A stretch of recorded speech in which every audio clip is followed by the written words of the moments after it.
evening. Good evening to everybody who's joining us. Those who are here, those who are coming. We have the distinct pleasure of having with us somebody who I consider to be a Renaissance man. Omar Eaton-Martinez. He's like smiling because he's like, huh, what? I was looking at your bio and I said it's a beautiful, long name, title, Assistant Division Chief of Historical Resources, Maryland National Capital Parks and Planning Commission, Natural and Historical Resources Division, Prince George's County Parks and Recreation. And that is just one small part of all the things that you're doing. But we wanna welcome you. Thank you for coming. And as always, we just gonna roll into some conversations, talk about some issues and topics and things that are of import and that type of thing. So welcome, Omar. How are you? Oh, I am doing fantastic now that I'm sharing this space with you. I consider it an honor. I love the fact that I'm here with a liberation journalist.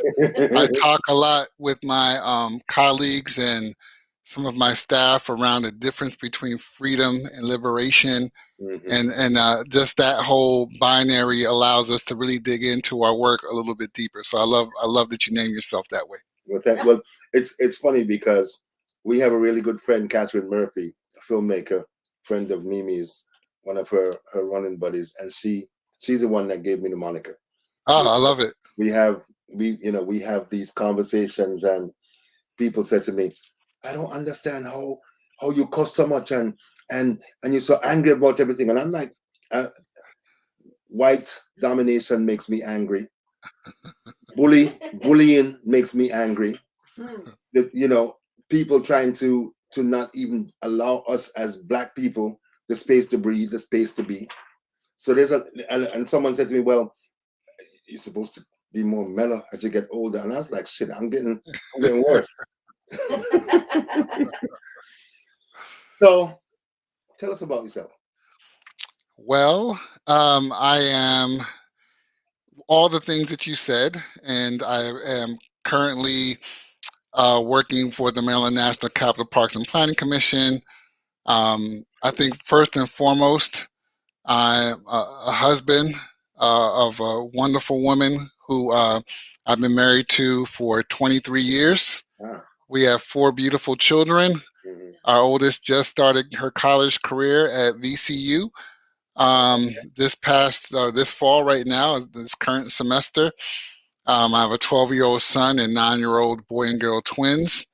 When I think about my work, I think about it from the context of standing in the gap.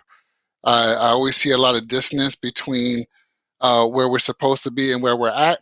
And so I think about my work in terms of, social justice, being the bridge, standing in the gap, addressing these issues of systemic racism and systemic oppression that have plagued our society almost since the beginning. And so with that, my parents came to this part of the world back in the 60s. Both my mother and father were born and raised in Puerto Rico, in San Dulce. I was born here in DC, Washington, DC, raised in Silver Spring, Maryland, me and my sister, who's 4 years younger than me. And I pretty much grew up here, went to college here, left to go to grad school in Atlanta to pursue a master's in African American studies. Then I went to New York, became a teacher for a little while, taught in Bushwick, Brooklyn, taught in South Bronx, and Tough neighborhoods. Yeah, no, lovely neighborhoods. They're beautiful. They're beautiful neighborhoods. I learned a lot. I go in there, and I'm supposed to be the teacher, but I was the student most of the time. And it was great. And then we had my first child, and we decided to take our talents back to the DMV, and where I worked at NASA as a contractor doing educational outreach. Did that for a spell. Then I went to then I ended up going back to teaching for a little while in DC public schools. I taught at Bell Multicultural. Then I went and I ended up going to the National Park Service, where I was a park ranger, work on some incredible projects, including the Office of the National Museum. I know you guys are laughing, but the Office of the National Museum of the American Latino Commission. I worked on environmental justice issues. I worked on diversity and inclusion. I worked on a lot of different things.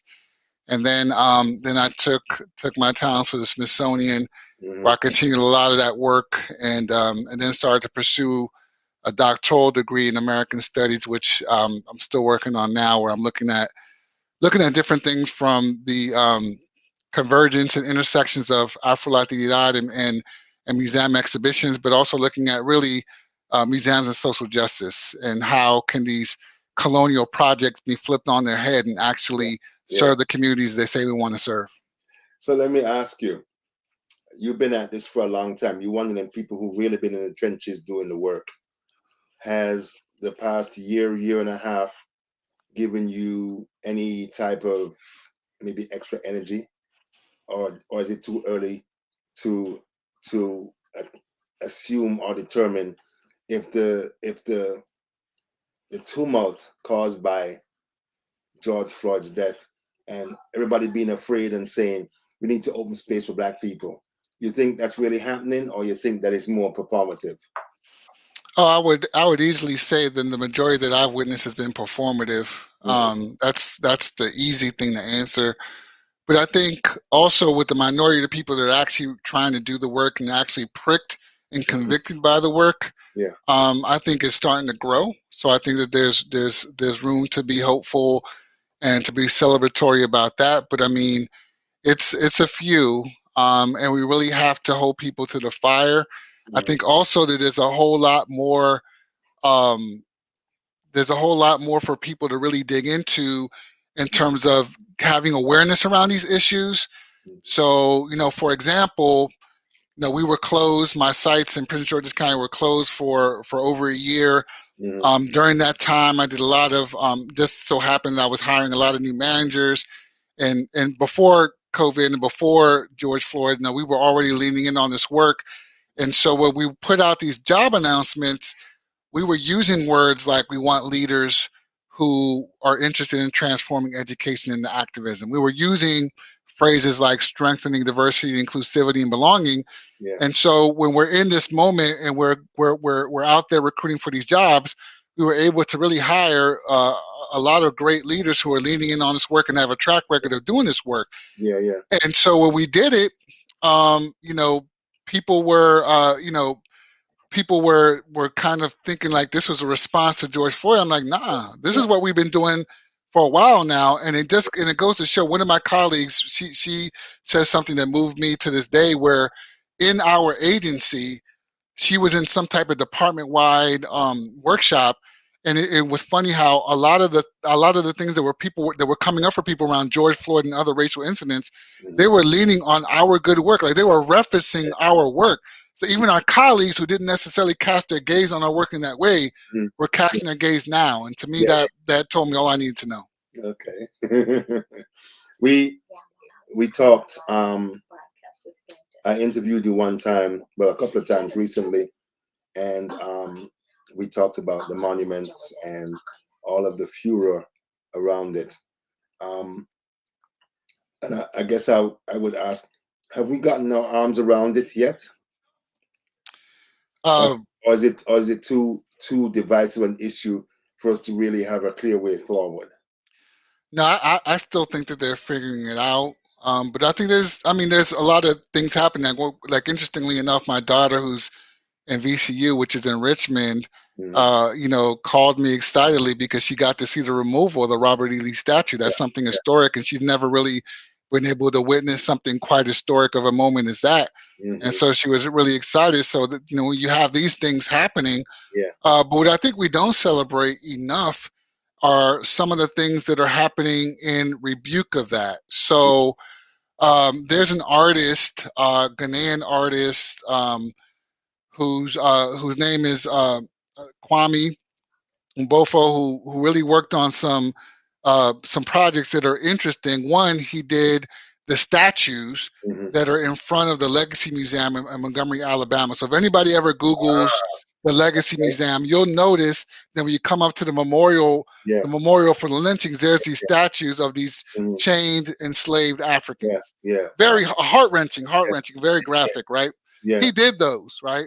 But in rebuke for what's been happening around he did this before George Floyd. In rebuke of all the monument stuff with the Confederate flags, he actually created something called the Blank Slate Monument. And that monument is three figures. One is a person who's prostrate on the ground who looks a lot like George Floyd, coincidentally, but who was not George Floyd. And then you have a black Union soldier standing on his back with a rope around his neck. And then he's holding up a black woman who has a baby on her back with a protest sign. Oh, wow. And so I got to consult on that project, and it took that monument across 6 cities in the United States to talk about these issues. And so there's things like that are happening. I don't think that are getting enough press. And people are still, I think, wrapping their minds on whether or not they're going to take down these monuments. Are they going to put them in museums? Are they going to create some type of sculpture garden where you come and visit these monuments and these statues and actually put them in their proper historical context? I talked to someone who was saying that they think it's a mistake for us to be taking down the statues because it basically erases a history that people need to know. And I wonder what, where you fall on that. Is that because they're afraid that they were saying that they were afraid that if we don't see these things, we're going to forget what they did to us, type of thing. And I'm wondering how much currency you think that has. Yeah, I don't know if that has a lot of currency. I don't know if anybody can speak to how it's going to impact all of our audiences at once. I mean, if all that happened was a removal of a statue without anything else, then perhaps that could happen. But I don't think that's what's happening. I think that people are removing these statues. They're replacing them with other forms of visual art in some cases, but more importantly, what they're doing is they're replacing it with activism to create awareness around the proper historical context of that part of our history. And as long as that's happening, nothing will forget. I think nothing will be forgotten. I think that there's a false narrative being created that a removal of a statue is automatically going to remove that part of the history, but the addition of that statue didn't add anything to the history. So I don't think how the removal would do the converse thing. Except lies. All it did is added lies. That's right. That's right. Yeah. This is it still? No, we just finished Hispanic Heritage Month, right? No, it's not. Oh, it goes on till the 15th, right? Oh my God! I don't know the dates. Me. Okay. If that's all I'm embarrassing with, then it could be a whole lot worse. Okay. But just as an explanation, Hispanic Heritage Month runs from September 15th to October 15th. Because of all the liberation and supposed liberation from the colonization of Spain that happened in so many different Latin American countries, starting on the 15th, even though in Venezuela we were free on July 5th, and in other places, it really starts in July. But we're not splitting hairs that way. And so that's why they made it from September 15th to October 15th, a befitting set of time because it's fall, people are going back to school. It's a great time to be reminding people of things that they should know about Hispanic heritage and the contributions of Latinos in this nation. Do you do a lot of work around that in this time of the year, Omar? Yeah, we're leaning in on that. I mean, it's an interesting month for a variety of different reasons, and I think Mimi alluded to some of the things that are problematic about it. But I mean, for me, in terms of our work, we use it as a springboard to talk about this 365 days a year. And so this year in particular, we're doing some excellent stuff, and Mimi's going to be part of one component of it that we're doing on Tuesday, talking about colorism and racism and how Afro Latino communities have been impacted and respond to those issues. We have what we're going to have tomorrow, which is our very first Latinas in Aviation Festival at the Uh-huh. College Park Aviation Museum. So come on by. It's going to be from 10 to 4. It's Okay. a free event. It's a family event. We're going to have a fly-in, so you'll be able to see these dynamic women come in on their planes as pilots, and then you'll hear from them, and they'll talk to them about what it is to be a woman of color in the aviation space, and Mm-hmm. of course we'll have different other programs and activities for all ages. Mm-hmm. And also we're doing a program in our Surratt House in Clinton.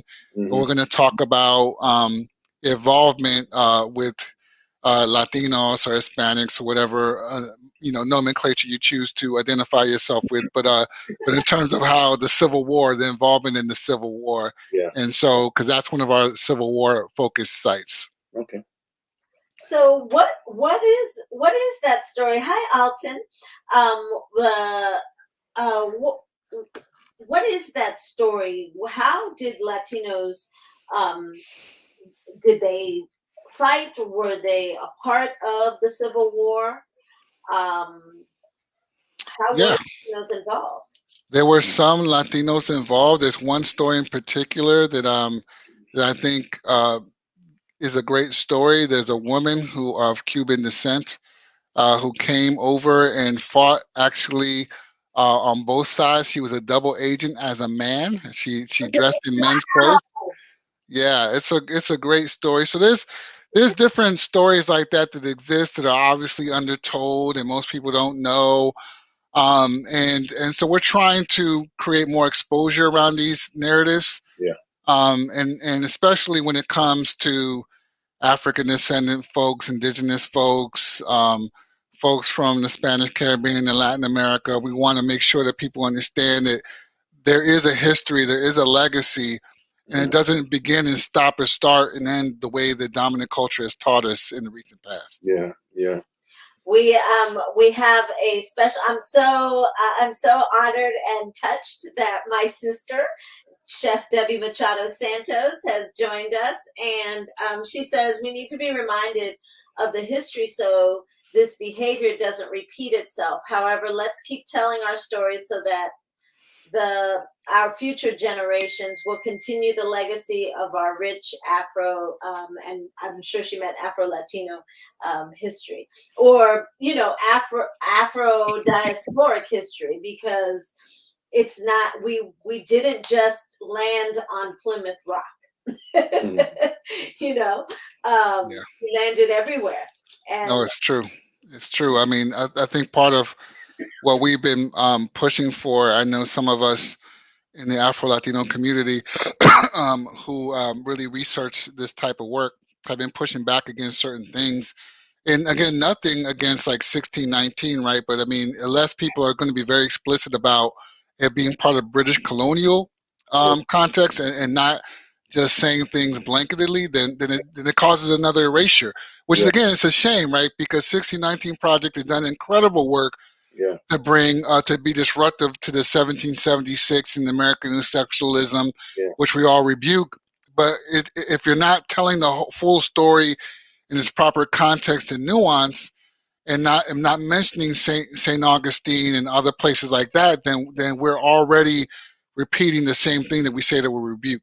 But the thing that's interesting to me is that there's this real weird push against those of us who come from other places, from white Americans and African Americans. And I really saw it come into like full bloom when Kamala Harris was chosen as vice president. And some idiots who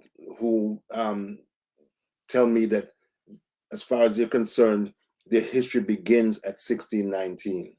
They don't make any connection to Africa. They don't believe in Pan-Africanism.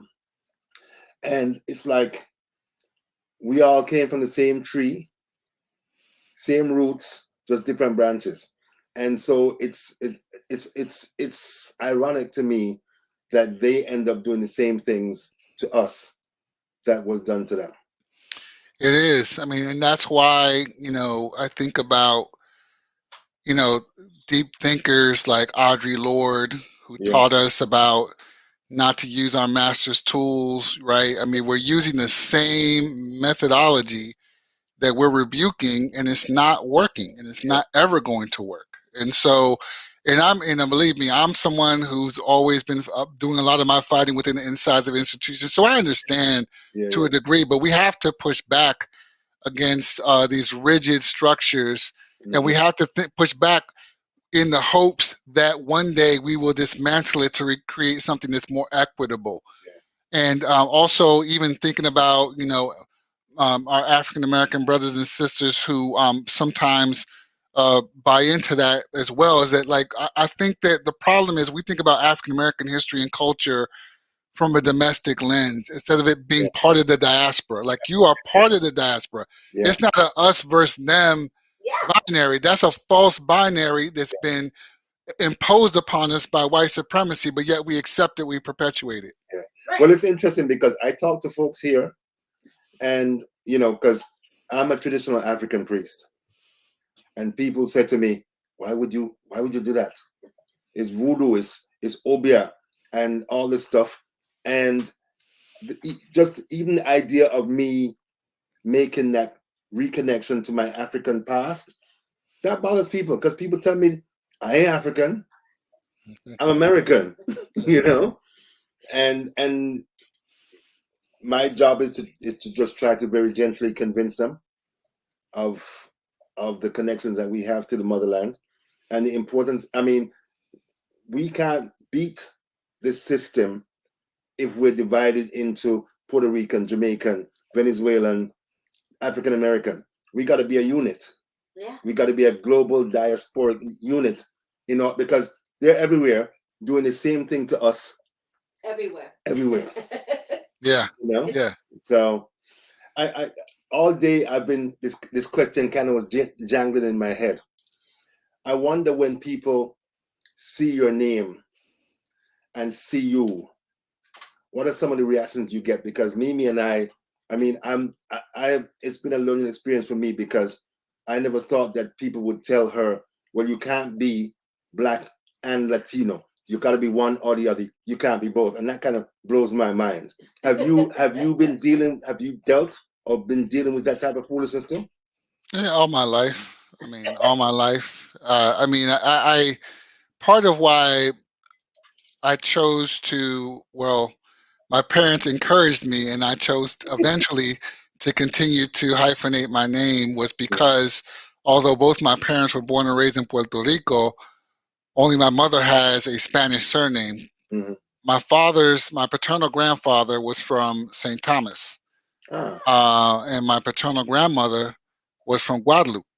And so I have this connection to the English, French, and the Spanish all rolled up at one side of the family. But my father was born and raised in Puerto Rico, and he always considered himself, Puerto Riqueño. It was never an issue for him. It's not like he was in some denial of his Virgin Island side or Guadeloupe side, but he was born and raised on the island, and the culture that he grew up with was that. And so it was never really a question for him. And so, my Social Security to this day still just says Eaton.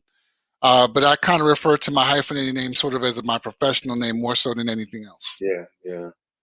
Yeah, my name is Machado Luces on my birth certificate, which my sister keeps, and I used to use just Machado, like in grade school. And then I found my birth certificate one day, and I was like, oh, I have Luces as my name as well. And I have brothers that my mother had before she married my father, and their last name is Luces. So I liked having both names because there was no question of whether or not they were my brothers or not, or that my Machado brothers and sisters were Machados, that we were all related. So I might be the only one that uses both names, but that's how it is on my Social Security and all of my information. And when I got married, the first time I got married, I took on my ex-husband's last last name, and I kept Machado, and so a lot of people know me as Machado Cooper. So I had Cooper, and a lot of people still call me, like all my friends that when I worked at BET, they call me Cooper. Ah, Mimi Cooper is like a name that I'm like, I don't even answer to it anymore. I'm always like, that was so 20 years ago.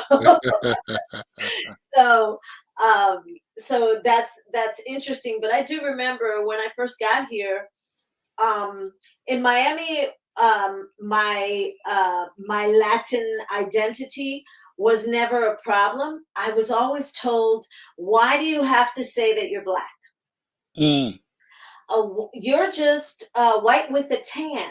You know, you're brown. You're not Black. You're brown. Now, I was told this on a constant in school, even, you know, amongst Trinidadian circles and Latin circles. Tú no tienes pelo malo. You know, you don't you could straighten your hair and you look just like any other Venezuelan girl. And that always stuck a craw in my sides, because, you know, I've been called the N-word from the time I was 5 and 6 years old, and my brothers had afros like the Jackson 5, and I identify with Celia Cruz, and, you know, all kinds of things. My sister looks exactly like Pam Grier, and everywhere we used to travel, people would be like, "Hey, American movie star, American movie star," and it was a sense of pride for me, because they weren't calling her Rita Moreno. They mm. her you know, they weren't saying that she looked like you know, what's her name, the other chick from the Bond movies who was Mexican. They weren't calling her a Latino name. They were calling her Pam Grier, and Pam Grier was Black. That's right. So I'm just like, you know, there's no confusion. Debbie's like, yes, in Italy they called her American movie star. And she gave our full name, because our last name is Machado, Lou says Hamilton, Lacroix, and Garcia.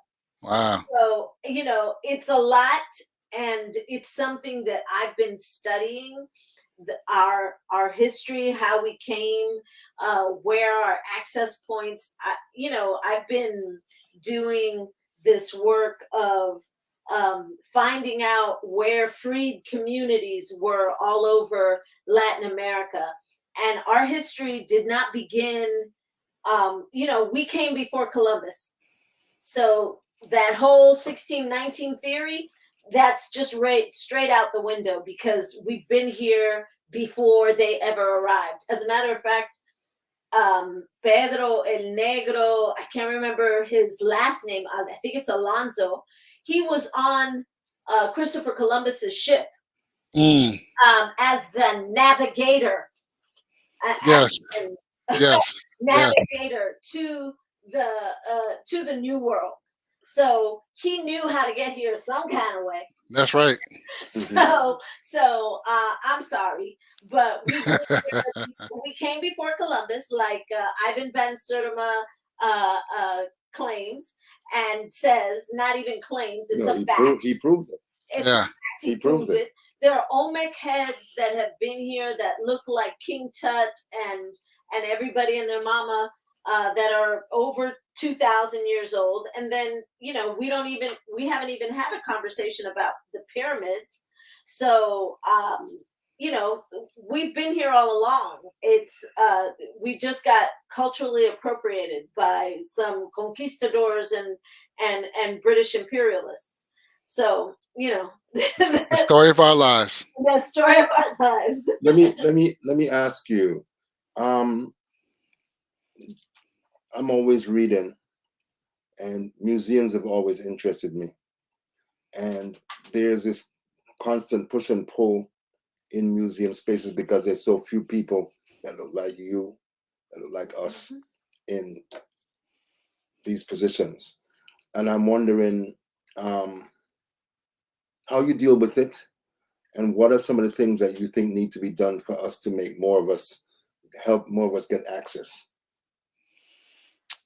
Well, I mean, for me, I think that museums working with the communities as co-stewards of the narrative would help with that, because when you engage with an institution or a sector like that, then it opens up the work to a community that may have never realized that people can actually like make a living off of this stuff, right? Mm-hmm. I mean, and so like, you know, everybody grows up looking at the lawyers, the doctors, the, you know, even the police and fire chiefs and all the things that we all grew up looking at in terms of these are the type of jobs that are available to you.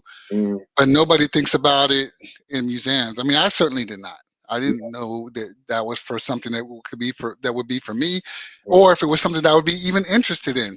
And I think when I worked at the Smithsonian, one of the things that I did a lot was talk to people about this work being social justice work, being work that transformed the experiences, the lives of the visitors and the communities that it was co-stewarding with. Mm-hmm. And once people understood that they could have a career like that in museums, now it opens things up. Now we've cast a wider net because people see the opportunity and the value in that, especially this newest generation of professionals and young scholars and activists. Like, they want to be able to understand that they can make change. And if they can see people making change in museum spaces or historical sites or galleries or cultural centers, then they're going to want in on this. And so that's what we try to do. We try to do a lot more outreach to different universities, high schools, community colleges. But one of the things that I did differently from a lot of my my colleagues who didn't work like I did at the Smithsonian was I did not stop going to PWIs. Like, I didn't stop going to predominantly white institutions. I got my undergrad for the University of Maryland in College Park. But what I did do was I changed the conversation I would have at these institutions. And I would say, hey, like, I know that you have people of color who are students here. Even if there are 1%, you have someone, right? Let's talk to them. Can we talk to them? What are they interested in? And that's how I would approach my recruitment to those types of schools. And it was pretty successful. I mean, I had when I inherited that program, and I inherited it from a woman who did a lot of great work. She had about 18 to 22% people of color coming in through 3 cycles a year, and I had got it no lower than 33, as high as 50, doing that type of work. Okay. So, is there a assembly line, so to speak, of people that you're preparing, or people similar to you with the same viewpoint? Is there an assembly line that's already beginning to knock on the door and push the door and that type of thing? Yeah, absolutely. I would say yes. There's organizations like Museum Hue, who is I served as their first national board chair. They're an organization that were birthed out of New York City. That created space for people of color in cultural institutions, art and cultural institutions, historic spaces. They had a great job site that more and more institutions would give them job descriptions, and we would be able to get it out to people. And we were able to really strengthen the amount of applications that these institutions were getting, and we were getting people hired.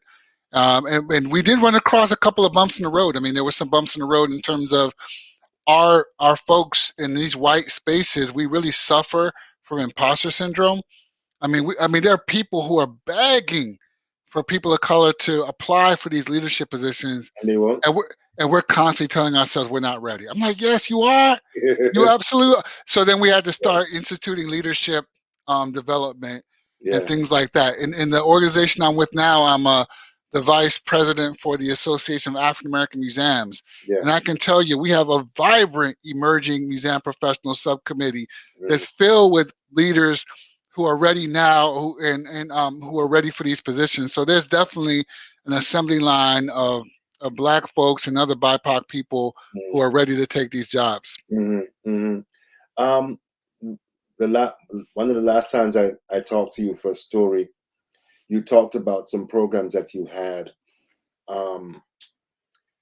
If I remember correctly, you said where you took folks out into like the woods, I guess, with a campfire type deal. Yeah. Can you talk about that, because that was just so intriguing to me when you talked about it.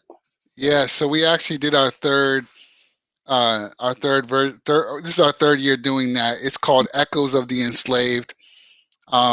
We started a partnership with a great brother named Joseph McGill. He has an organization called the Slave Dwelling Project, and their mission is to go out to places where the enslaved lived and host these very powerful conversation circles that allow people to grapple with the legacies of enslavement. And then at the end of the night, he does an overnight stay, so people can camp out on the grounds.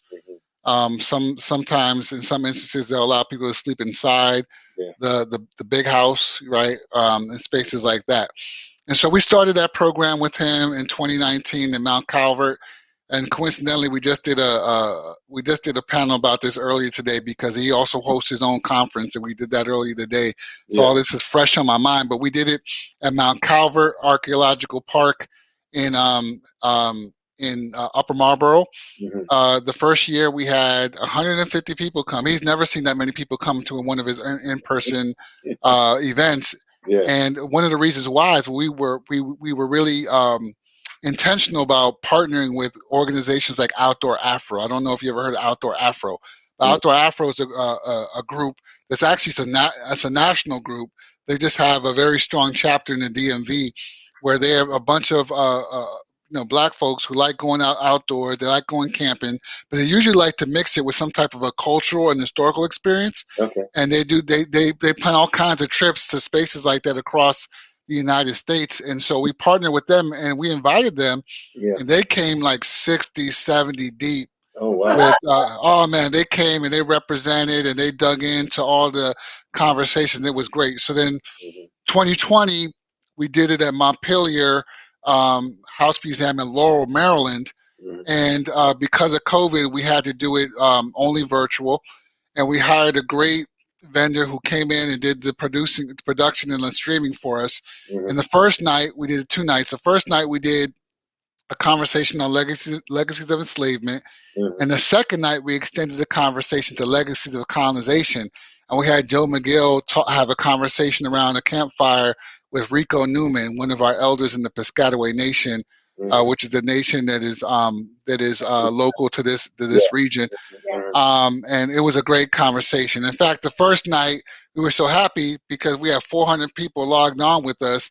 But when we extended it to the legacies of colonization, we had like 14,000 people that night. And I think since then, 114,000 people have seen that video that's now on YouTube. And so this year, we did it at our Marietta House Museum in Glendale, Maryland. And we did it, and we extended the conversation to anti-Muslim sentiment, because it was during the weekend of the 20th anniversary and commemoration of 9/11. And we had our good friend Andy Shalal join the panel. And the founder of Bus Boys and Poets. Big shout out to Andy Shalal. And we had also an author of a great book called A Question of Freedom. It's a historian from the University of Nebraska. His name is Will Thomas, white man, who did a whole historical overview of the history of freedom suits. People don't understand. We've been suing white people since the 18th century for our freedom. These were people who were enslaved suing slaveholders, right? And what the interesting thing about Will Thomas was, during his research, he found out that his own family was complicit as enslavers in Prince George's County. Wow. And so it was, obviously he wasn't expecting to find that out, but it was, so that we added that piece to the conversation. And then we had Dennis Smith, who is a former mayor of Glenarden, another local area, who actually is also a descendant of the enslaved from Northampton Plantation slave quarters, which is also one of our archaeological parks. and then we had Joe McGill, and then we had Andy Shalal. So it was a great panel. Yeah, And then the following night, following day, excuse me, we had the Washington Rebels, which is a great singing group who did a great Negro spirituals and really did a lot of moving work with the audiences that stayed overnight and stayed in the morning and did some public archaeological digs with the archaeological staff. Okay. Wow. Yeah. So I'm gonna be circling back with you to do some stories on that. Oh yeah, please, please. I would love to talk more about that. Type of stuff that people need to know about. Really geeked out on everything you were saying. My dream is to get a doctorate in cultural anthropology, well, actually visual anthropology, and really study our visual representations as a people throughout the diaspora, you know, going back to the Olmecs. I really want to be able to go and dig and discover us, because I find myself looking at things when on my travels that says we've been here all along and we've made a difference all along, and I want visual representations of that. And I can't find a program that suits what I want to study. I know I'm going to have to make it up myself, but I want to have a conversation with you about, you know, where I could go to actually do the meaningful study of that, because Howard doesn't have an anthropology department, and everyone has like sociology, or if it's anthropology, then you have to study cultural anthropology, and you can't get that specific. But I really want to be intentional and specific about finding out these things and making a collection of pieces and stories that revolve around our history as a people, because I believe if we know that if I put it out there, that people will consume it and know themselves a little bit better. Yeah, I think I'm sure this is not the only program, but the only program that I'm aware of that speaks to things that are either in full alignment or at least adjacent to what you're speaking to is at University of Texas, Austin. Oh. And they have an Africana Studies program that's pretty powerful. I mean, super social justice centered, diasporic centered lens. And they also do a lot of work with the American Studies and the Anthropology department. So I think all three of those departments kind of work together on different projects from what I understand. And I met a lot of great scholars from those programs, both at the MA and the PhD level, who are doing great work. Okay. So you might be going to Texas. Maybe not going to Texas, but I don't mind going to Texas on occasion. On occasion. I would really love to have it be somewhere in Africa, but I know that the study has to happen here. Yeah. At least in the diaspora. So. Yeah, I wonder, University of Senegal maybe, because I know that they were part of the Slave Wreck Project, which was a consortium that was led by the National Museum of African American History and Culture, along with the National Park Service, and University of Virgin Islands, I think, got involved. One of the Park Service sites in St. Croix was involved, and also University of Senegal, maybe a couple other of the West African universities were involved, because they would go around and they would use the scuba divers, and they would scuba and do the archaeology that way, which I thought was amazing. Yeah. There's a whole documentary. I think I mentioned it when we were talking about the program for Tuesday, that Samuel Jackson and his wife did last year called Enslaved. And I think they used the same people who are these divers. They're called Divers with a Purpose. And they go on precisely that. They go out looking for shipwrecks, for shipwrecked slave ships. And they've told some it really still things that move me to my core, the types of stories that were told in that series. It's chilling.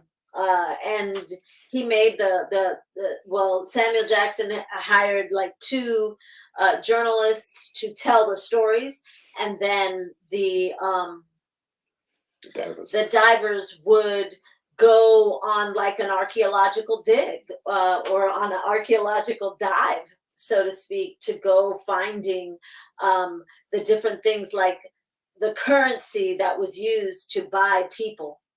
And it was chilling. Yeah, the historical evidences that are exposed by archaeology, I mean, they floor me every day. And we're just so blessed in our division that we have an archaeology unit that does that work and works with our historic sites, because it's not like that everywhere. Mm-hmm. Are you guys do you guys have to fight for money to do that, or are your funders enlightened enough to know that you need? Well, I would say this. I've been there 3.5 years, and I feel like the commission has done a pretty good job in funding our division. Our division chief, Christine Fanning, I got to shout her out. She is just incredible at making sure that we're funded correctly. Mm-hmm. And we're always looking for more, right? I mean, we're certainly not done. We're also in a new part of our reality now, where the economic impact is starting to have people squeeze a little tight around the money. Yeah. So we are now starting to look a little bit more earnestly for external funding with grants and things and situations. But we're in a place where, I mean, there's a lot of grants around here. We just have to kind of be strategic with it and get our processes and protocols, because I know sometimes we even when we get the grant, sometimes it's not the easiest thing to get the money paid out in a timely manner. So we're working on those sort of logistical and administrative issues right now. Mm-hmm. I wanted to ask you about a specific story that I keep hearing about where we live, because we live over by Tanger outlets, and the story is fascinating about the first enslaved person to be executed, actually the first woman to be executed, who wasn't a woman at all. She was a teenager, or maybe even a preteen. Maybe she was 12. A preteen. I think she was 12. Yeah, I think she was 12. And she poisoned her. She was enslaved at Salubria. Salubria. Thank you. Salubria Plantation, or was it just called Salubria? It might have been called Plantation. I'm not sure. Okay. I want to know that story. Like, I've been kind of dying to. I used to teach kids how to make films out of their curriculum in PGCPS public schools. For a while there, the Arts and Humanities Council, shout out to Rhonda Dallas and her crew over there. I used to go into different elementary and high schools and middle schools and teach kids how to make a movie out of something in their curriculum. And one of the things I really want to do is research that story and dive in a little bit more and figure out what really happened to that young lady, and how it happened around the context of time and stuff. And is there anything that you all do around that story? We do not do anything specific around that story right now. Where I think where we might have some opportunity to do something is we're developing a mobile museum called Sankofa. Ah, nice. And Sankofa will be telling a lot of the untold and undertold stories of the county that really sit and interconnect with these themes that are really regional and national and arguably international. That's one of the things that I kind of discovered in our work, is that sometimes, because we are a county and a state agency, I mean, we have every reason to uplift local history, but we don't always interpret it in the context of national history. Like, it is, like all national history is local history. That's just logical. And so here is, and it's true. I've said this a dozen times, and in a bunch of our groups. Whenever you work in the right outside, or we're adjacent to the nation's capital, our work is local, but it's also global, because this is, where the quote unquote leader of the free world lives. And, whatever that means, but it's known, it's a city that's on everybody's, what's the capital of the United States? Washington, DC. Yep. You Yep. know, we are steps from it. So There's a lot of things that are a lot of people watching us and paying attention to what we do because of what we're near. But the Salubria story with Judah, which is her name. Thank you. She that was really brought to the forefront by a woman who is no longer with us. We lost her and her husband during COVID. Her name is June White Dillard. Okay. She was a very prominent member of the NAACP in Prince George's County. I believe she was the president of it for quite some time.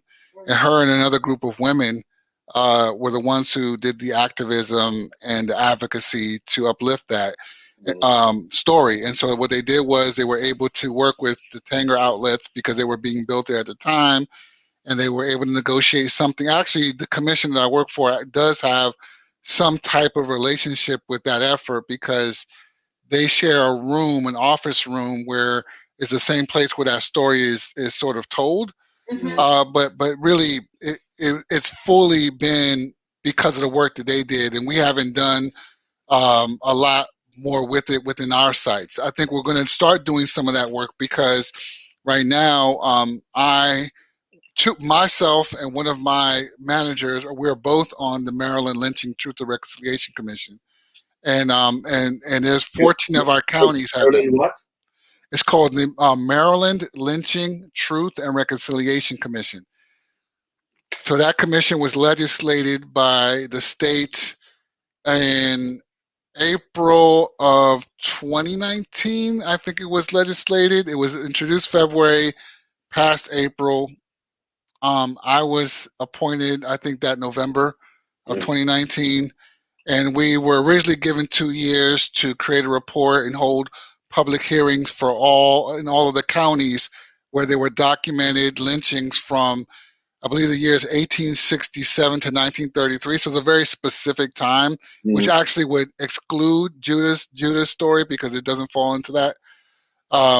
But because we're leaning in on the racial terror of during Reconstruction, which is lynching, we've been thinking about ways to really get some of our work much more involved with what's happening with the lynching. Because I'll tell you something. After Bryan Stevenson made all of the glorious noise and awareness he did around lynching in America with his Equal Justice Initiative, his Legacy Museum, his memorial to the lynchings, and then really providing a whole protocol to uplift this work, I would say the state of Maryland has been probably the most active. We have a state legislative commission. We have a nonprofit at the state who represents the state level. We have county coalitions that are at least in 14 counties out of the 23 or 24 counties we have in the state of Maryland where there are documented lynchings. Some of these counties have a separate county legislative commission around this. So there's a lot of movement. And in fact, the other thing that's happening tomorrow is the very first public hearing is happening from this effort. It's going to be held in Allegheny County. If you go onto our website, which is hosted by the Maryland State Archives, you'll be able to get a Zoom. You'll be able to register and go on the Zoom and actually witness that public hearing. Okay. Wonderful. I love that. I love that work. The story was not even kind of. It was shocking and cruel and kind of beautiful all at the same time.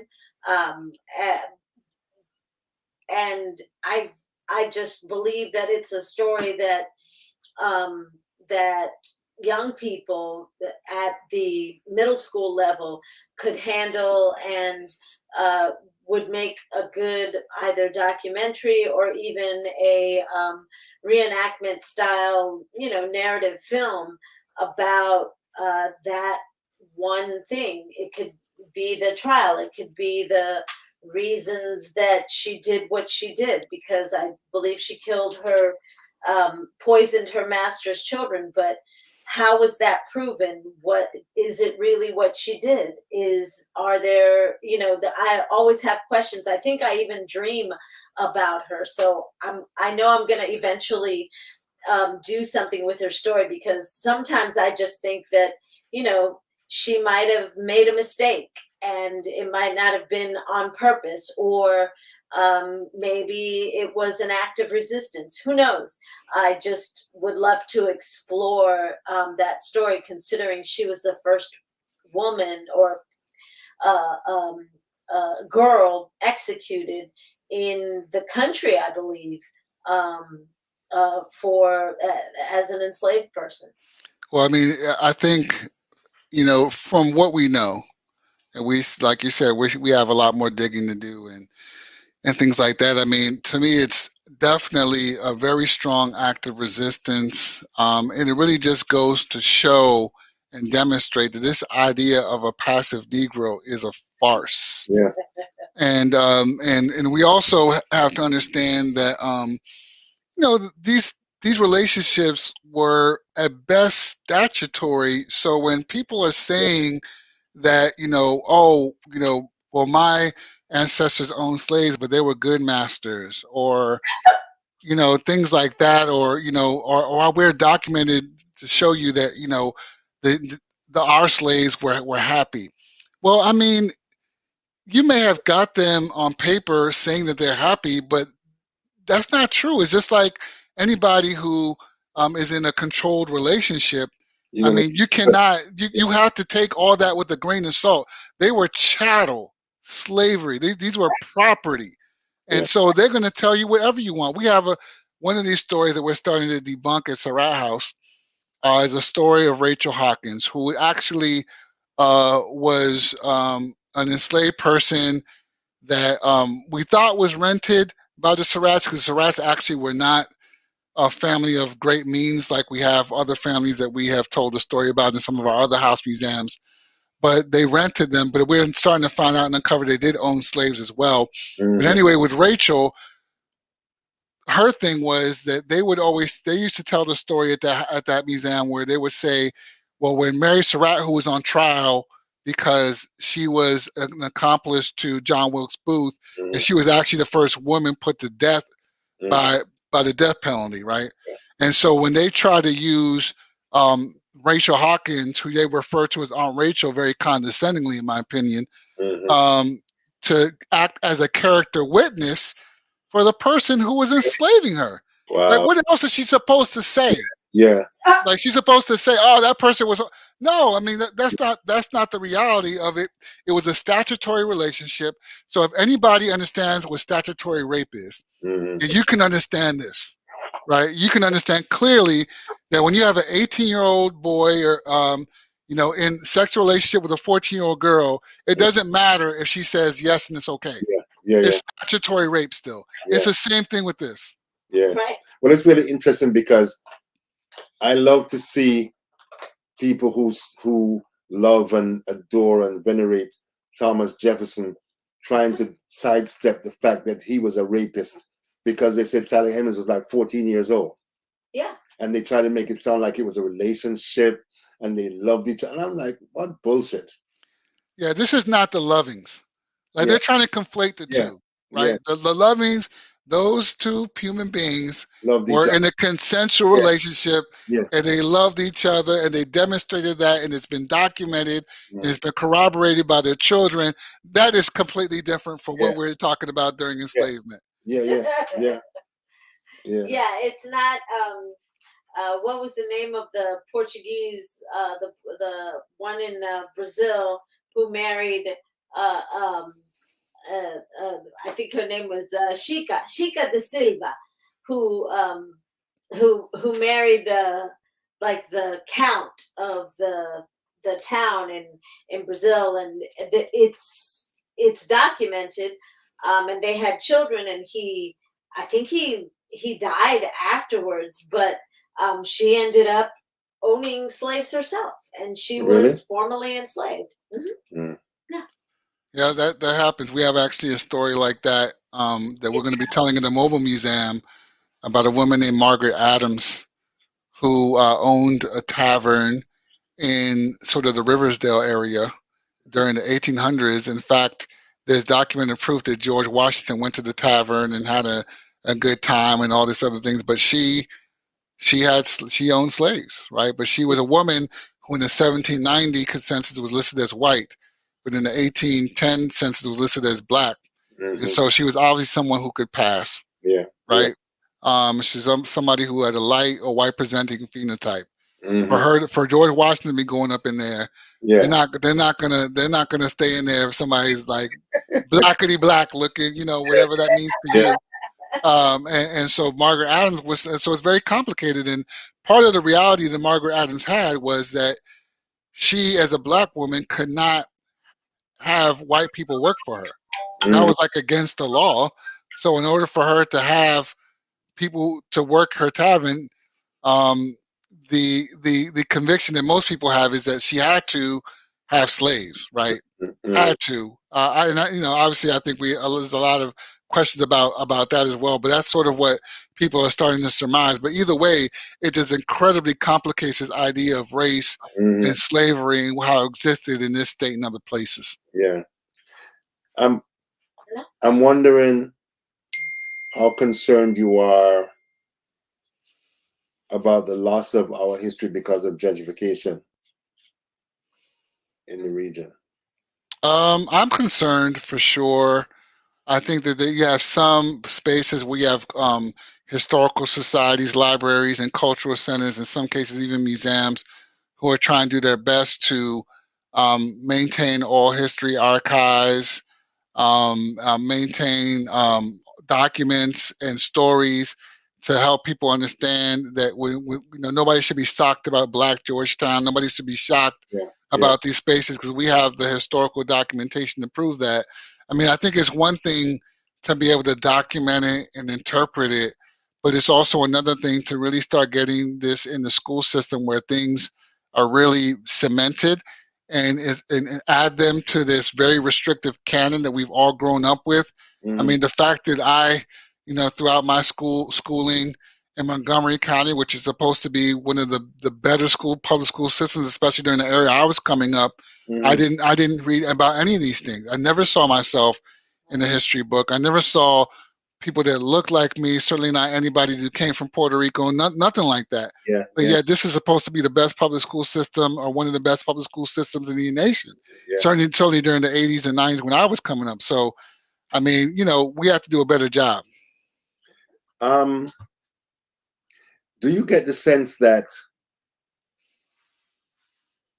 Africans in America, writ large, understand where we sit and understand the importance of us exposing and putting this into the system so that so it can become something that is repetitive, something that is cemented, like you said? I think that writ large, there might be an understanding that it needs to happen. I don't think there's an understanding on how to do it. Right? I mean, you may recognize the problem, but you have not put too much effort to create a solution. The solution is systemic, right? And so the problem is systemic, so the solution must be systemic. And so when we're talking about creating an inclusive interpretation of a house, or providing a more expansive curriculum to cover more identities and more histories, then that means the school systems have to be in tandem with the libraries. The libraries have to be in tandem with the museums. The museums have to be in tandem with the archives. The archives have to be in tandem with the galleries. And the galleries have to be in tandem with the community and the activists. Like all of it, like this is an ecosystem of information. And if we have an ecosystem that is working and functioning together, then we would have an opportunity to inform the conscience of our communities, and we wouldn't have people talking about Frederick Douglass is still alive. We wouldn't have people talking about Africans or immigrants. Enslaved were immigrants and they were happy on the plantation and it wasn't so bad. Like nobody would say that because we would be working systemically to address that false narrative, which is is ripe with problematic schemes and scenarios with Mhm. all the historical evidences, and then we would be able to address very succinctly the intergenerational trauma that those false narratives have caused. Yeah.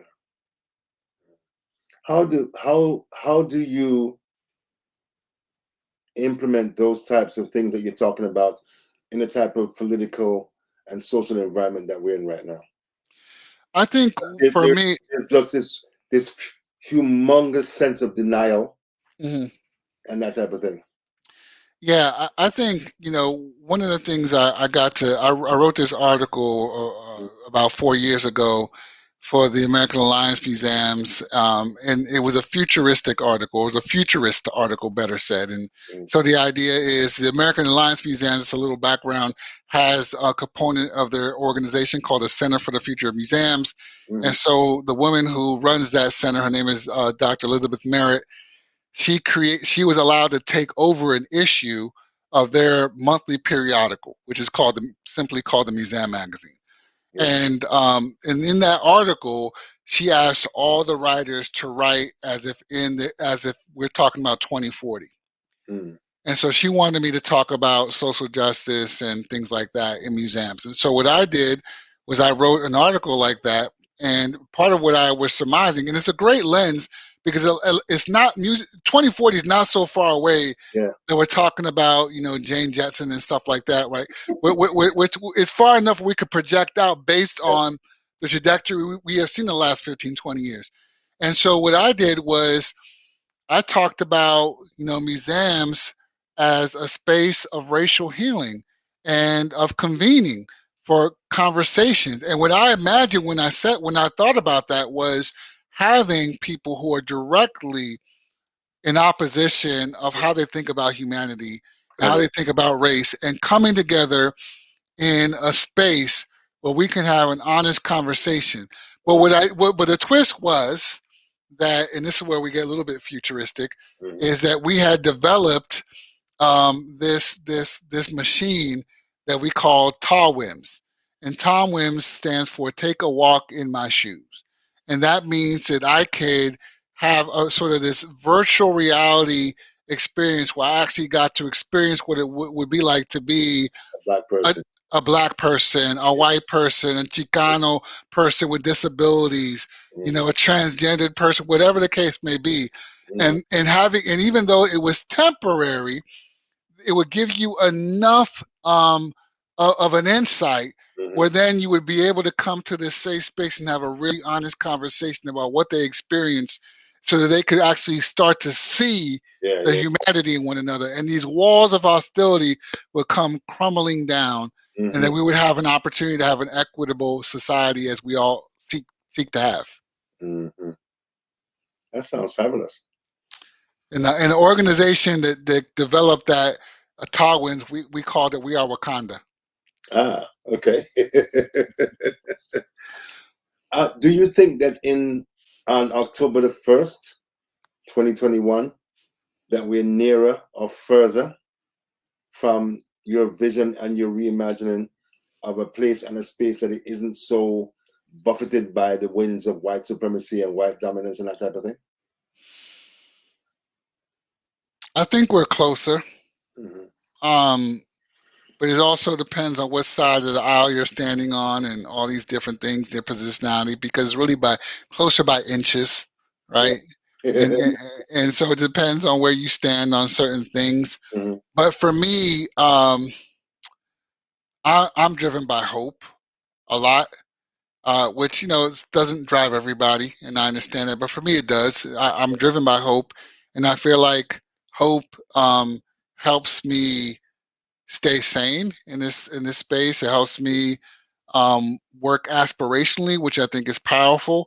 Hmm. But it's not lost on me that we have to be practical about our solutions, and there has to be some type of tangible outputs and tangible deliverables that Hmm. we can start to hold on to now, so that we can maintain that hope for the future.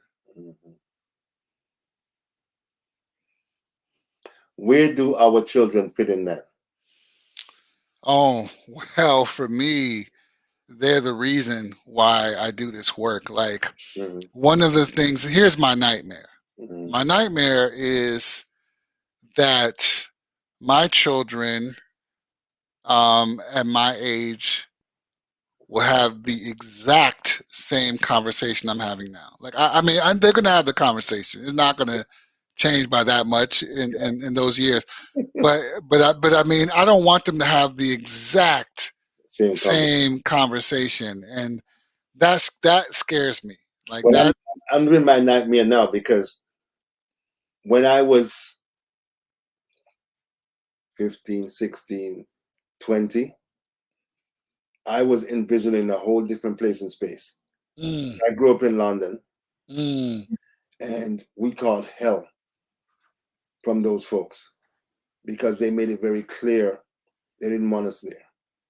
And being born and experiencing all the things that we did as British citizens and British people didn't make a difference. And I kept on thinking, when I have my children, I want us to have moved exponentially away from what I experienced. But it's like we're in the same goddamn place. And maybe even worse, because the Brits are, they're masters and mistresses of the facade. mm. So they're never going to be like the 3%ers or the Proud Boys and be in your face in an aggressive manner. It's always going to be very gentle, almost casual racism. And I mean, the end result is the same because systems and institutions are built and maintained to ensure that there's no access. But it's always like, but Mr. Eaton-Martinez, da, da, da, da, da, da. And maybe, you know, I'll check and see what I can do, you know, that type of thing. Yeah, yeah, yeah. So it was a very different type of dynamic. And my son is 30. My other son is 26. My daughter's 27. And I have a whole bunch of young people who are friends of our children. And it makes me sad. Because the whole idea, like you said, you have hope for your children. And you try to build a world that's going to be markedly different from what we experience. But it hasn't happened yet. I am deeply intrigued about your experience growing up in London. I don't know if you watched this Small Axe series by Yep. Steve McQueen. Yeah. And I was intrigued because I always heard about, you know, Black British, and I went to London, and I didn't really get a chance to go to Brixton, but I met a few Black folks, and I was just intrigued, man. It was those stories were incredible to me. Yeah. Well, we lived those stories because my parents went to England 1950 and 51. Wow. Because the British just said, if you're in the colonies and you want to come because we don't have the men and women to do all the jobs that we need to have done. Mm. So they just opened their doors. Folks from Africa, from India, from the West Indies just came. And it was hard because I interviewed my mom several times, both of my parents several times. And mom said that the same sign that they had in the US, they had in England. No niggers, no dogs, no Irish. Yeah. Right? They wouldn't rent apartments, they wouldn't rent homes. So they, you know, I remember as a child, every weekend was a rent party. So a rent party, the proceeds go to Barrington this week, the proceeds go to Omar next week, Yeah. the proceeds go to Mimi the week after. And that's how they rotated it and saved their money to buy homes and to buy apartments and places to live, because a lot of people were like, we don't want you all here. Mm. And so I always remember fondly, our home was like Grand Central Station, because everybody who's coming from Jamaica or other parts of the world, they come stay until they get their feet. They might be coming for a couple of months to work and then go back home, or they come in permanently. Mm. They come, they stay, They do what they need to do, and when it's time, they move on, and then the next group comes through. So we can talk about that because I mean, oh man, I mean, you know, but this is the diaspora. This is like yeah, the resilience, right? And what Cedric Robinson, mm, you know, talking about Black Marxism and Black yeah, radical tradition, yeah, and even thinking about, like, you know, Stuart Hall. yeah, Oh my goodness! Like, I mean, the stuff that he writes about in terms of racial representation and things like that. You know, coming from, you know, the British School of Cultural Studies, and yeah. amazing work. This amazing work, and I don't think like I know about Stuart Hall Mm-hmm. because I'm in a doctoral program in American Studies, but I don't know if Stuart Hall is being taught even in African American Studies. I don't know if they're talking Yeah. about Stuart Hall there. I don't know. He's definitely been taught in the Caribbean because he was one of them seminal figures when I was growing up. I mean, I just, man, I could sit there and listen to him. I would once I got the readings, and I started stalking him on. I mean, he was already gone, but I was stalking him on YouTube, and watching his lectures, and just it just break it all the way down. Yeah. Oh yeah.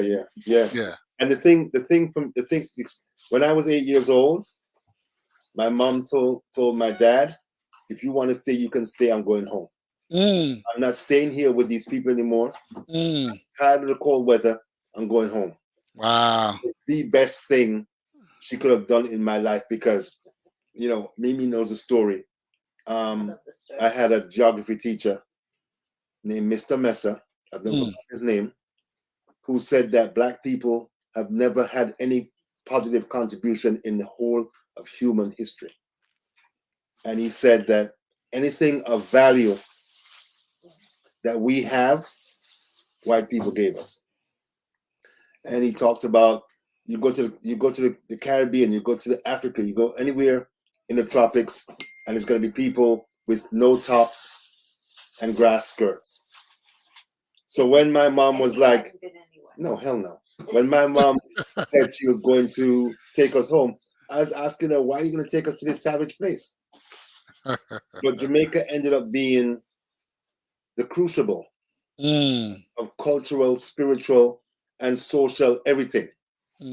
First time in my life as an 8-year-old that you see in Black doctors, Black lawyers, Black teachers, Black garbage men, Black bus drivers, Black everything, right? And then you have this pride, and then you have this overlay of maroons. And I found out that I have maroons run deep in my DNA. Wow. Right? And so all these things, I mean, one of my favorite things is that I'm walking home from high school and I see Bob Marley leaning up on a wall. And I'm like, oh shit, Bob Marley. I'm like, Bob. And he's like, hey, Bob. And I floated home. Right? So those type of experiences just grounded me and gave me whatever else I needed from whatever I got when I was in England. Because it was only a very partial education that I got from England. Wow. And everything that I dealt with when I went to Jamaica just baked me in as a Black person, as a Caribbean person, as a, you know, I tell people all the time, I ain't no goddamn capitalist. if I'm rolling, if I hate labels, but if you label me socialist or something close to that. Because all of this stuff that we see now is bullshit. And all we are is just cogs in the wheel for them to squeeze dry and then throw away. Yeah. You know? So for me, I finally come to terms with my British heritage and all of that, because for a long time I was like, never going back, not interested. They'll never get my money type of deal. Yeah. You know, my twin brother, he loves England. Go England all the time. I'm like, I ain't going. So that's fantastic, man. I mean, and in the part of Small Axe, I mean, they were all good. They were all great. But the one that the Black Panther one, the Black Panther Party one, I was like, yeah. Everybody forgets that the Black Panther were internationalists. I mean, that whole coalition with the Young Lords and the Brown Berets. Yeah. Like, I mean, I remember I've interviewed Edith Morales from the Young Lords from New York, and that's the first thing she said. People don't always give us credit. We were internationalists. We were Pan-Africanists. Like, that was central to who we are. And when anybody's suffering, whether it's our brothers and sisters in the UK or in Palestine, like we're protesting. And that's what needs to happen for change to happen, because that's a global response to a global issue. But that's what's happening now, because I interviewed some Black Lives Matter activists, and they said after Ferguson, young Palestinians contacted them and said, here's what you do to counter tear gas. Here's what you do to all of the different things that they were confronting from the cops. The Palestinians gave them tips and recommendations of how to make sure that they protected themselves in the middle of all these onslaughts and stuff. So there were those connections, and those are the connections that scare the shit out of the people in power, because they're going to do everything they can to tell you, well, you're Puerto Rican, don't talk to African, because they told me when I came to America, don't mess with African Americans because they're lazy, and whatever. And I only learned when I was doing my own research after college that there were 300 slave uprisings in the United States. They don't teach that. Right. They, like you said, they want to teach a passive Negro narrative.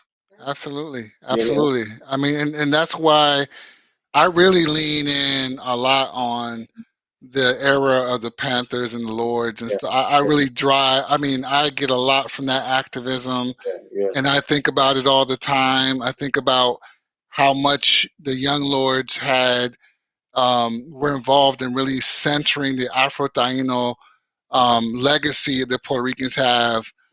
Whereas before that, it was a little bit more people trying to lean into the whiteness. And you have people much more proud of who they were with their African and Taino heritage as a result of the Lords. And I think that to me, that's the stuff that we can't understand. We can't understate the fact that the Lords and the Panthers were the ones who are feeding the children, and now the government does it, and it's a government program.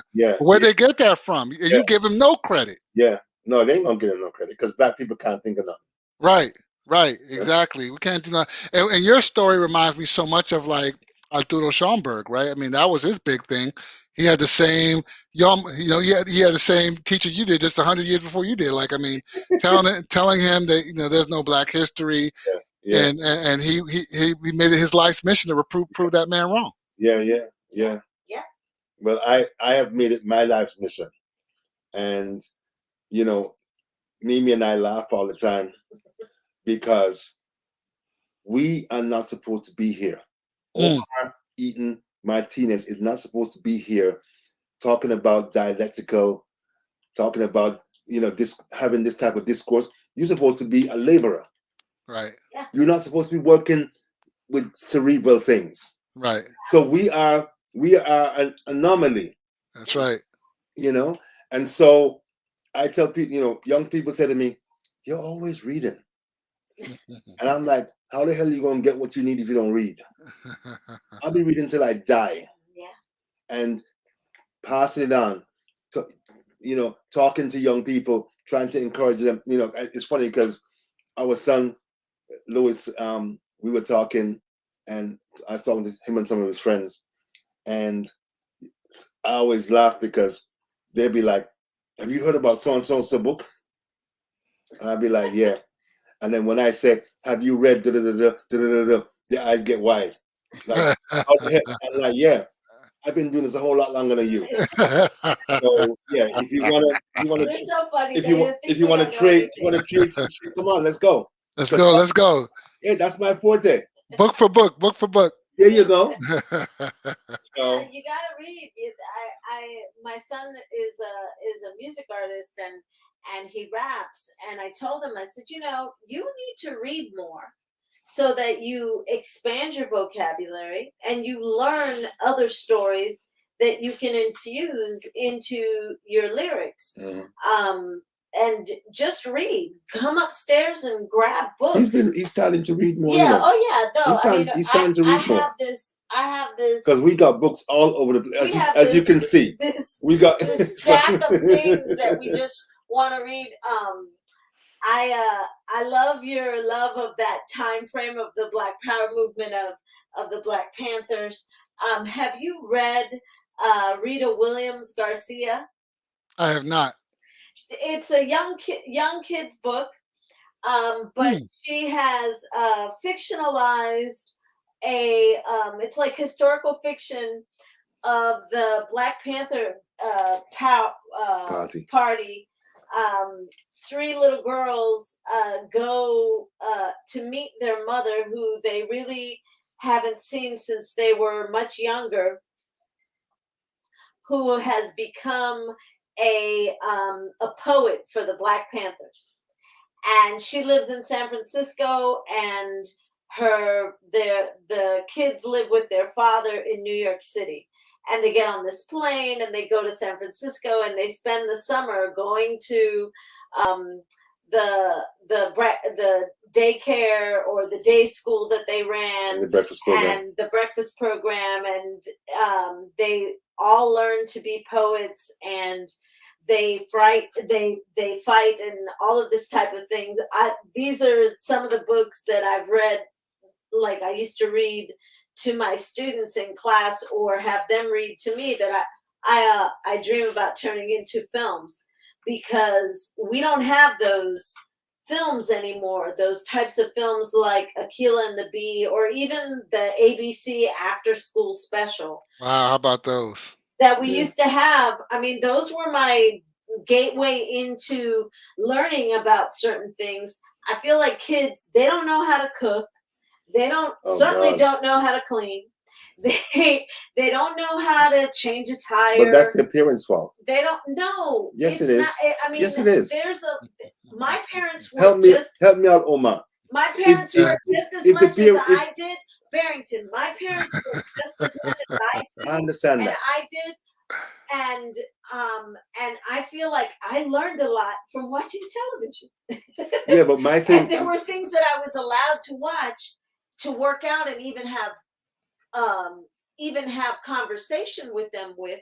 And I feel like there's a void. There's still a void. I think parents are afraid of their children, first of all. A lot of them are afraid of their children.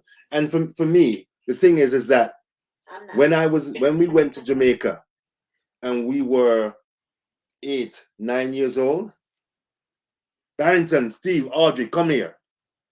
We in the kitchen with mom. Watch what I'm doing. That's how we learn to cook.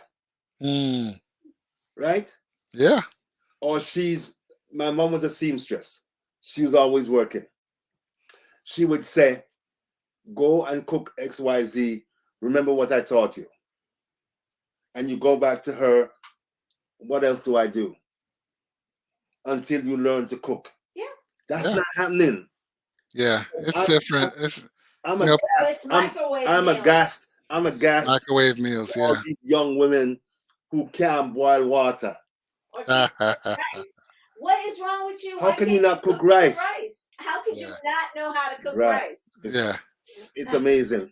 No, yeah, it's not a problem with most of our children. I'll tell you that, and we're going to continue to work on them. But you know, one of the things that you said, Mimi, about your son, who's an MC, because I'm a big hip hop head, so I had the distinct pleasure and honor of interviewing KRS-One from Boogie Down. Wow. Yeah. You told me that. Yeah. And this brother. I mean, if I remember correctly from the interview, which was an interview that was supposed to be 30 minutes, it took 2 hours. He did not go past the 8th grade. Yeah. Oh. But he has got to be one of the most well-read people I've ever met. He's got a fabulous mind, bruh. What? You cannot produce that type of art without informing it. It's impossible. Yeah. No, you can't. You really can't. I mean, I was fortunate enough to work at BET for a length of time, and conversations had in the hallways with the artists at BET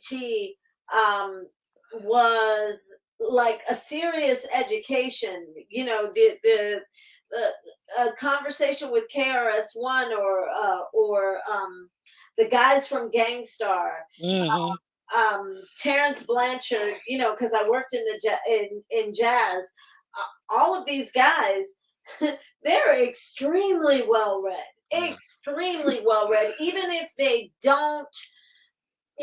don't have a formal education. They have read books that you would think, what? Really? Like, I'm sure KRS-One is the one that told me about the Black Jacobins. Right. And I was like, wait a minute. Yeah. Seriously? Yeah. I think we talked about the Jacobins during our interview. I was pretty sure. Yeah. He reminds me of my dad. My dad only went to primary school. And when he finished, he said his parents said, you have a choice. You can either be a tailor or a carpenter. And he became a carpenter. He became a master carpenter. He could build anything. But when he integrated British Railway. Oh, wow. In 1951 or 52. Oh, wow. Yeah. And when he came down from New York, we were in Miami, he came with this humongous chest. And he put it in the middle of the living room. And, you know, he's real dramatic. He opens it and he's like, have you read this? And I'm like, oh, hold on. I go to the library. Yeah. And we did that for hours. Oh, yeah. Okay, you're good then. You're good because you. That's all right. Yeah. That's all right. I love stories like that. Yeah, he just read everything. He had Book of the Mormon. He had the Douay version of the Catholic Bible. Yeah. He had the Maccabee. He had all type of stuff. In every Saturday morning, the Jehovah's Witness come. And I'm like, run them. He's like, no. Tell them to come in. He get them coffee and cake and all this stuff and just debated religion. Yep. He just loved that stuff. I sound like I get along with him good. That's pretty much what we do in this house. When the Mormons knock or Jehovah's Witnesses knock, we like, come on in. Yeah. Let's sit down and talk about this scripture. Yeah. I loved it because they would always be like, you know, we got to go back and we got to do some research and we're going to come back. And he's like, make sure you come back, you know. Exactly. You ain't seen him again. You never see him again. So he would be tickled off of that. My dad has that same strategy. You know, you find someone whose ear you can talk off. Omar, tell us what your plans for the future are. You told me, we talked a little bit about it before, but I want to know what you're planning. You're concocting some media. Yes. So I am going to launch into the world of Barrington and Mimi. And we are going to start producing my own podcast called The Museum Jedi. Jedi stands for Justice, Equity, Diversity, and Inclusion. We're going to lean in on museums and social justice. And, you know, sky's the limit with that. I'm really thinking about, I don't know if you guys, I think maybe we talked about this when we did our prep session, Mimi, but if you guys watch High on the Hog. Yeah, yes. Man. Yeah. Oh, Lord. Yeah. So, I mean, I just felt like I could do that for museums. Yeah. Easy. Yeah. Easy. Yeah. Like, I mean, and I have 5 seasons of content. Yeah. Hands down from the jump if somebody gave me the opportunity. Yeah. So I figured, well, why don't we start with the podcast first and see how that goes. Talk to the filmmaker. So you can transition into.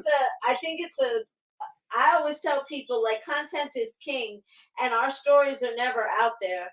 And this is a series of videos that you produce that get put in different museums. Yeah. and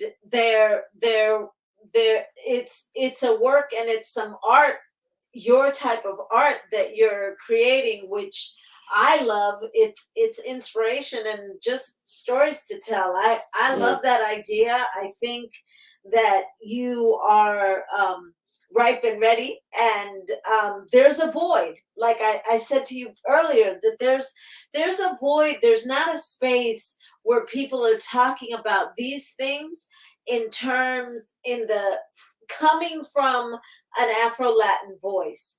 And I think it's important. I think it's important for our community to see that we are a people with a rich history, and with knowledge. A diverse people. Not Not just Rita Moreno. Yeah, we're not just Rita Moreno or even Lin-Manuel Miranda. Yeah.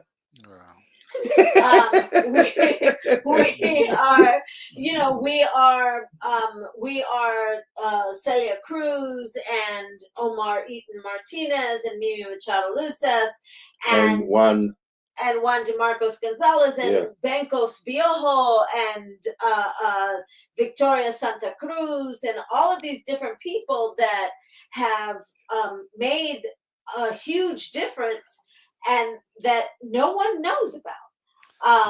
And even if you are just focusing on Jedi, that story ends up getting told in that. So my hat's off to you. Whatever I can do to support and help, please let me know. I have some resources and a little bit of knowledge. But you're being very modest, I know. No, but I really I look forward to that. I would listen with like serious nerd necessity. There's certain things that I love to watch. Like I'm looking forward. A girlfriend of mine, Ada Bobineau, puts on the San Antonio Black International Film Festival, and this year she's honoring. It's this weekend. Yeah, she's honoring Uzan Palsi and a bunch of women that work in the film industry. It's all women this year. Nice.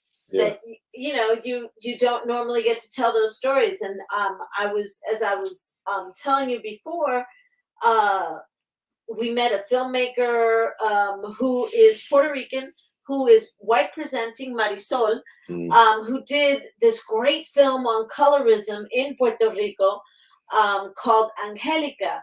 And it's a wonderful film. Just really, it's hard to watch because her mother just gives her the blues about being Black. Something that she can't. Why don't you change. do something with your hair? Every time she turns around, it's like, oh, jeez. Pero Angélica no se ve bien. And it's like, really? And when she brings the white boyfriend home who's abusive, the mother's like, oh, okay, he can stay, but he has to stay in the living room.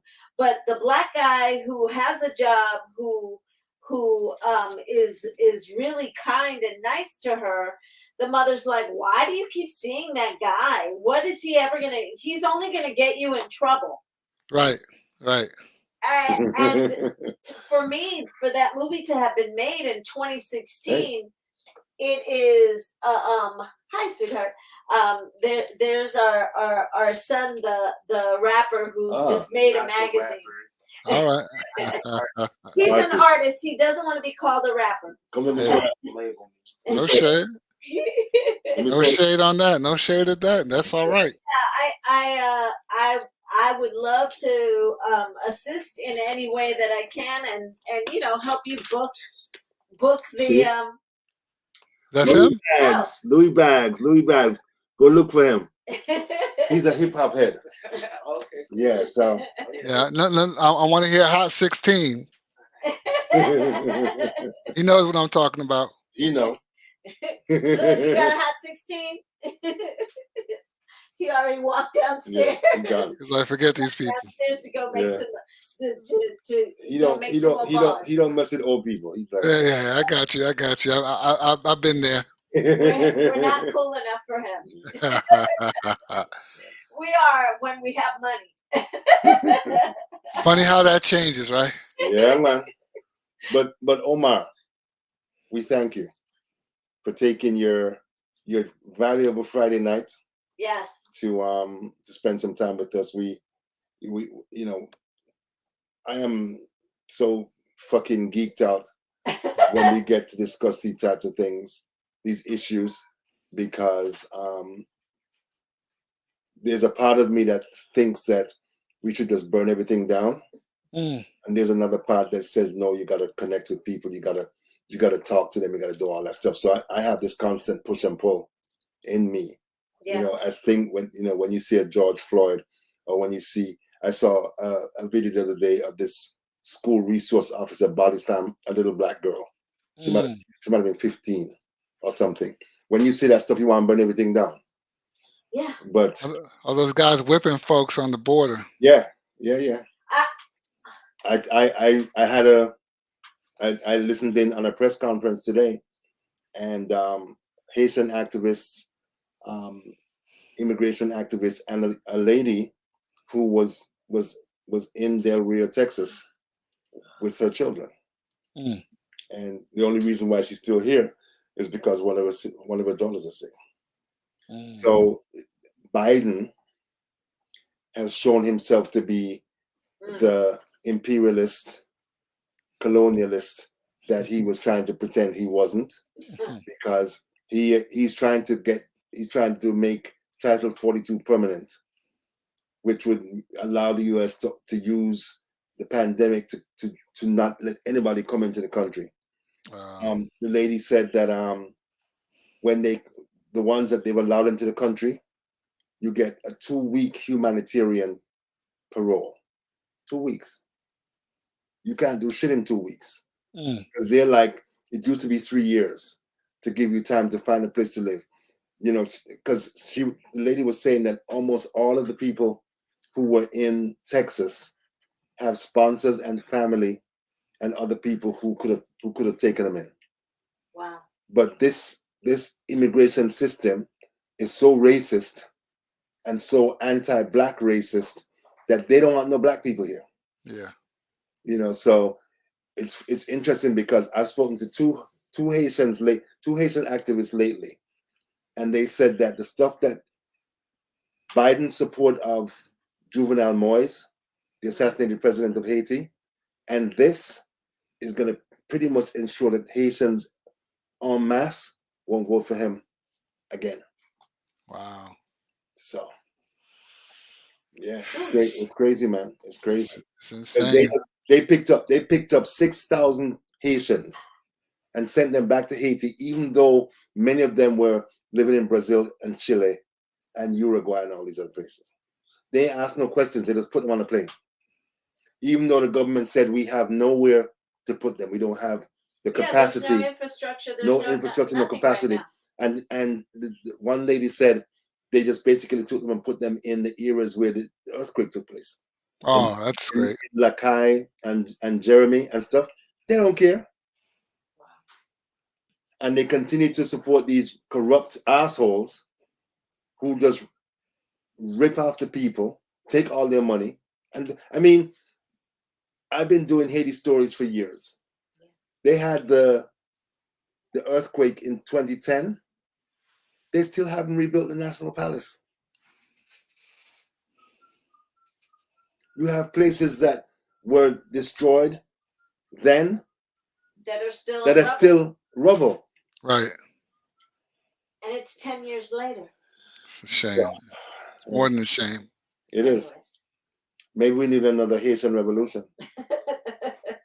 So I think it's coming. Yeah. Oh, it's coming.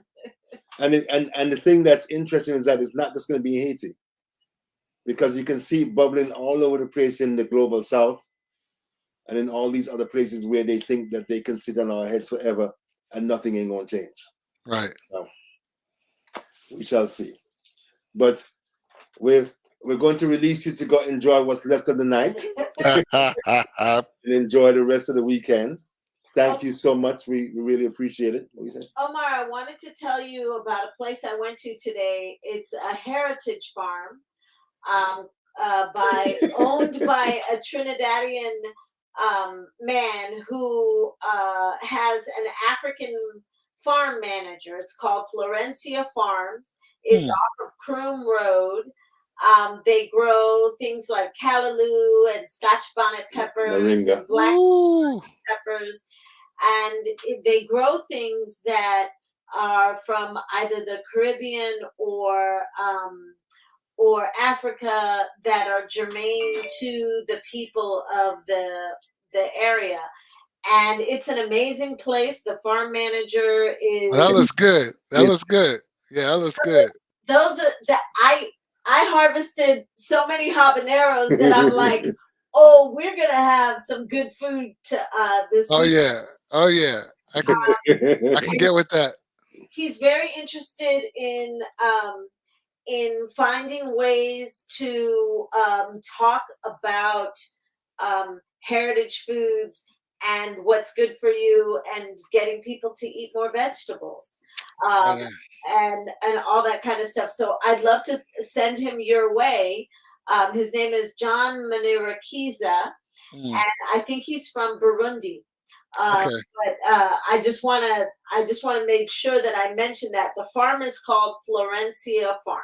Yeah, I definitely want to talk to him, and I know my colleagues, especially on the nature side, but even on our historic side, we want to do more around foodways, food culture, and then we have on the nature side, we've done some things around community gardens and work with eco farms and different organizations like that.